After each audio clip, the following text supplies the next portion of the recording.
Chapter 8. The Questions of Maitreya. Then the Bodhisattva Maitreya asked the Bhagawan, Bhagawan, abiding in what and depending upon what do bodhisattvas in the great vehicle cultivate samatha and vipassana? The Bhagawan replied, Maitreya, abiding in and depending upon an unwavering resolution to expound doctrinal teachings and to become unsurpassably, perfectly enlightened, bodhisattvas cultivate samatha and vipassana. The Bhagawan has taught that four things are objects of observation of samatha and vipassana: conceptual images, non-conceptual images, the limits of phenomena, and accomplishment of the purpose. Bhagawan, how many of these are objects of observation of samatha? The Bhagawan replied, 1. Non-conceptual images. How many are objects of observation of vipassana? The Bhagawan replied, only 1. Conceptual images. How many are objects of observation of both? The Bhagawan replied, there are 2. The limits of phenomena and accomplishment of the purpose. Bhagawan, abiding in and depending upon these four objects of observation of samatha and vipassana, how do bodhisattvas seek samatha and become skilled in vipassana? Maitreya, I have set forth these 12 forms of doctrinal teachings to the bodhisattvas: sutras, discourses in prose and verse, prophetic discourses, verses, purposeful statements, specific teachings, narratives, historical discourses, stories of the Buddha's former lives, extensive discourses, discourses on miraculous phenomena, and discourses that delineate topics of specific knowledge. Bodhisattvas hear well, apprehend well, repeat well, analyze well with their minds, and through insight fully realize these teachings. Then, remaining in seclusion, having genuinely settled their minds inwardly, they mentally attend to these doctrines just as they have contemplated them. With continuous inner attention, they mentally attend to the mind which is mentally contemplated by any mind. The physical and mental pliancy that arises through engaging in this practice in this way and continuing in this practice is samatha. This is how bodhisattvas seek samatha. Having obtained physical and mental pliancy, they abide in only that. Having abandoned certain aspects of the mind, they analyze and inwardly consider those very doctrines in the way they have been contemplated as images that are the focus of samadhi. The differentiation through differentiation, thorough differentiation, thorough investigation, thorough analysis, forbearance, interest, discrimination, view, and investigation of the objects that are known with respect to images that are the focus of such samadhi is vipassana. This is how bodhisattvas become skilled in vipassana. Bhagawan, prior to attaining physical and mental pliancy, when a bodhisattva inwardly attends to the mind observing the mind, what is this mental activity called? Maitreya, this is not samatha. Know that it resembles intensified interest concordant with samatha. Bhagawan, prior to attaining physical and mental pliancy, when a bodhisattva inwardly attends to those doctrines, just as they have been contemplated as images that are the focus of samadhi, what is this mental activity called? Maitreya, this is not vipassana. Know that it resembles intensified interest concordant with vipassana. Bhagawan, are the path of samatha and the path of vipassana different or not different? The Bhagawan replied, Maitreya, although they are not different, they are also not the same. Why are they not different? Because samatha observes the mind, which is also the object of observation of vipassana. Why are they not the same? Because vipassana observes a conceptual image. Bhagawan, what is the image, the focus of samadhi, which perceives an image? Is it different from the mind, or is it not different? Maitreya, it is not different. Why is it not different? Because that image is simply cognition only. Maitreya, I have explained that consciousness is fully distinguished by the fact that its object of observation is cognition only. Bhagawan, if that image, the focus of samadhi, is not different from the physical mind, how does the mind itself investigate the mind itself? The Bhagawan replied, Maitreya, although no phenomenon apprehends any other phenomena, nonetheless, the mind that is generated in that way appears in that way. Maitreya, for instance, based on form, form itself is seen in a perfectly clear round mirror, but one thinks, I see an image. The form and the appearance of the image appear as different factualities.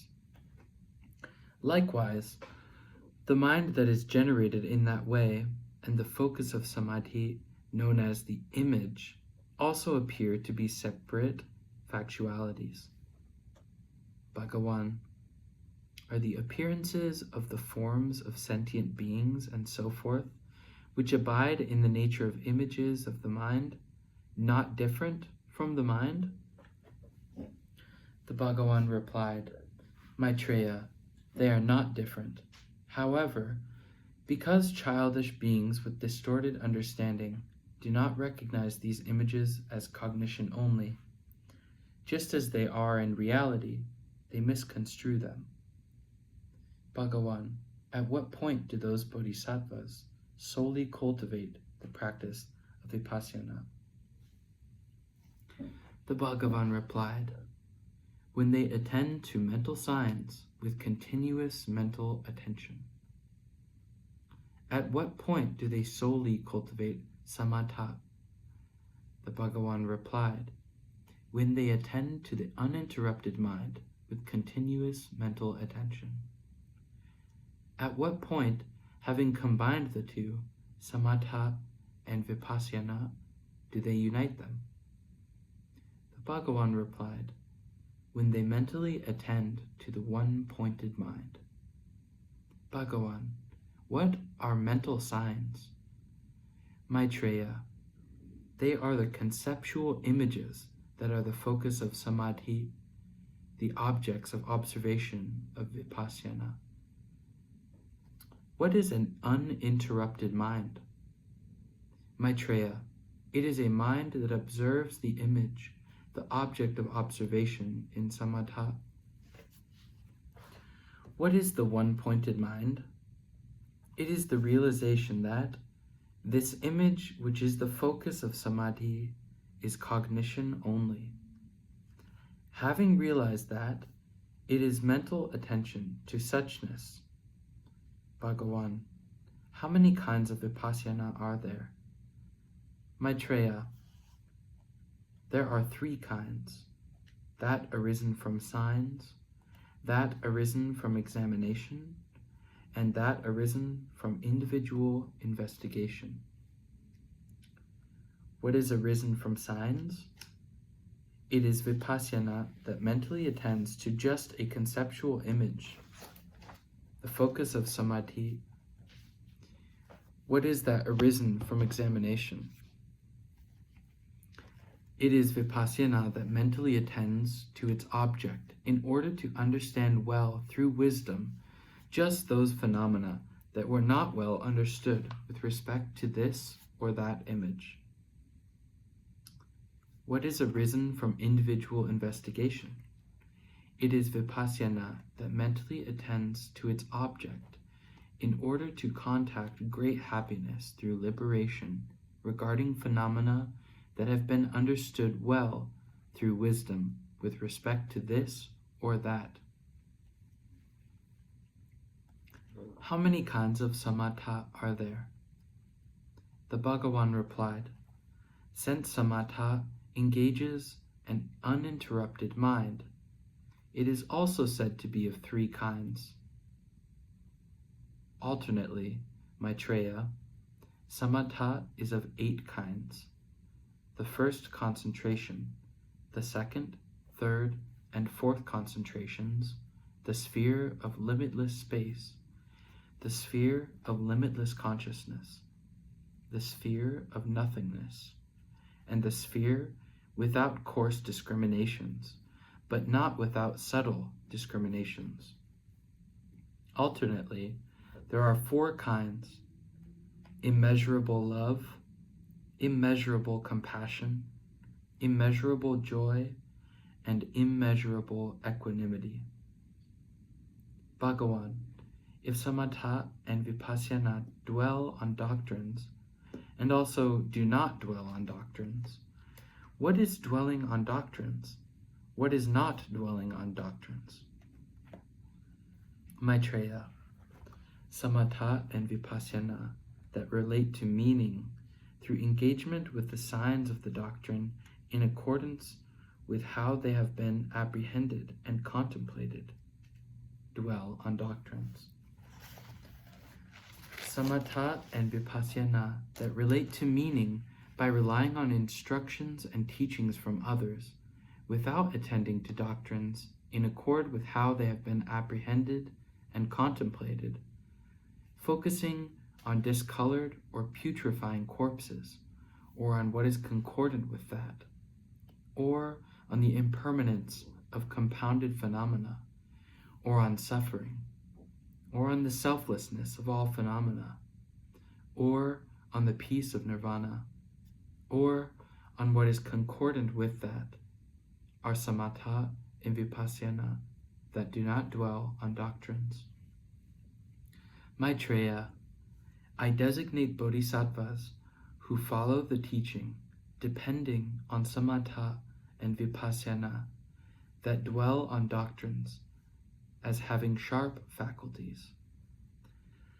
I designate those who follow with faith depending on samatha and vipassana that do not dwell on doctrines as having dull faculties. Bhagavan, if samatha and vipassana observe unintegrated doctrines and also observe integrated doctrines, what is observation of unintegrated doctrines? What is observation of integrated doctrines?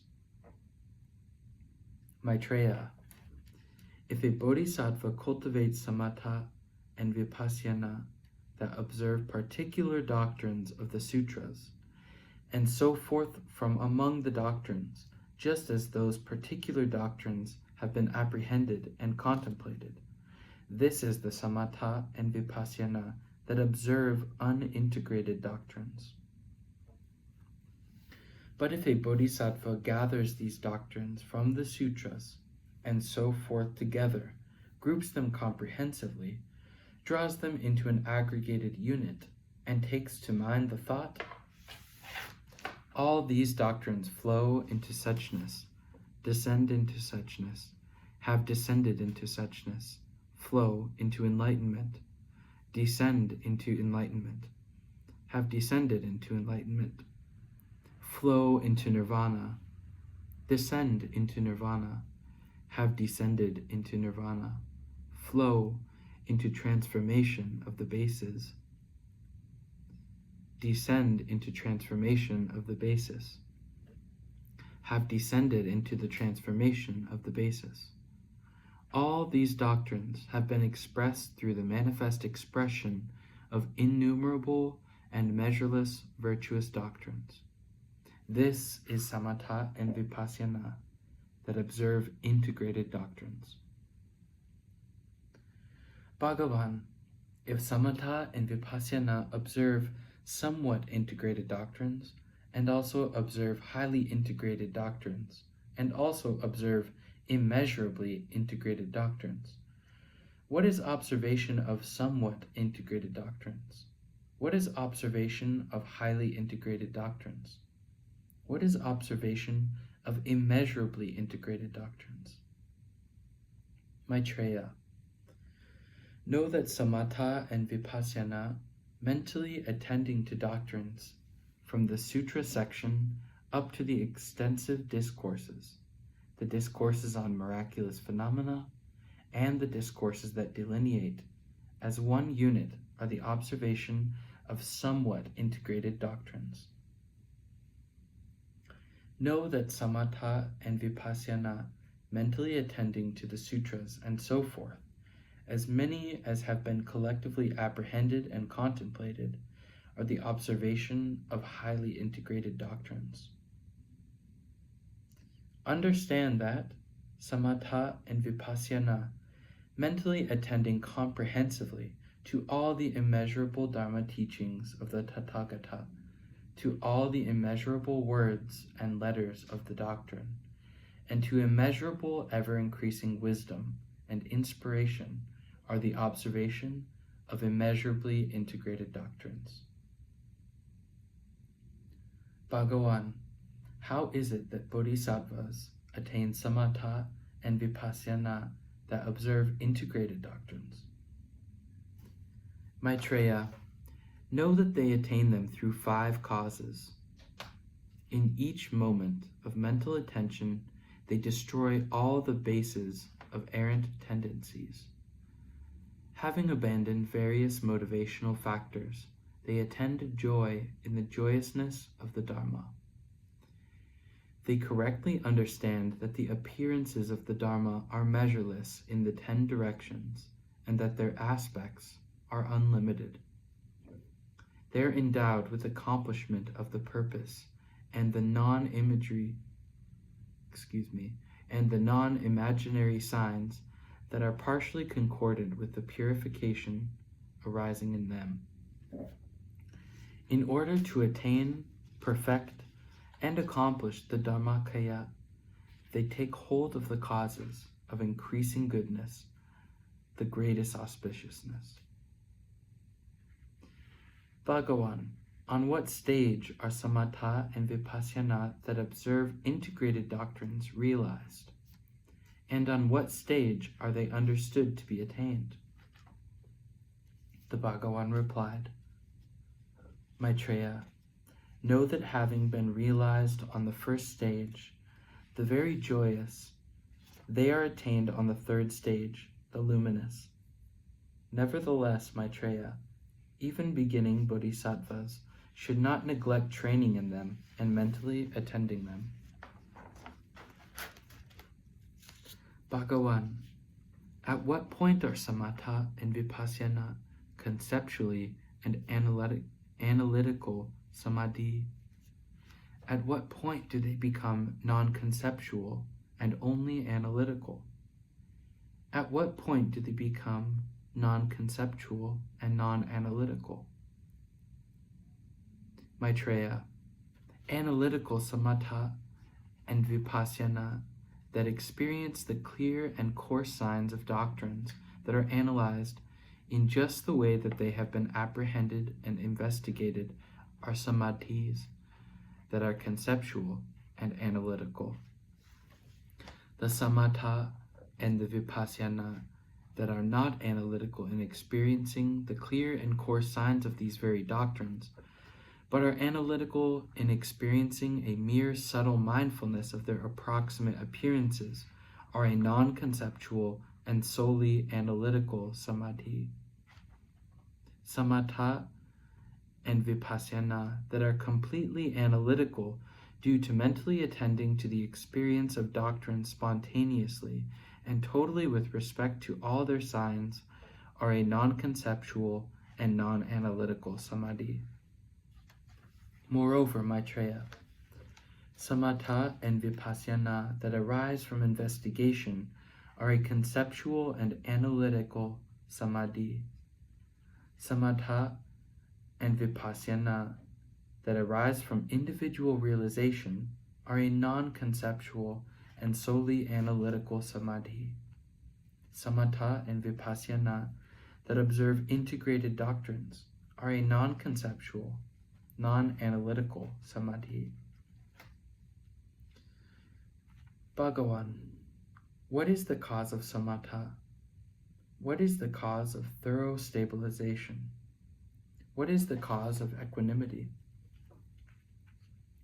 Maitreya, when the mind is excited, or when one fears that it will become excited, mental attention to sobering phenomena and the uninterrupted mind is the cause of samatha.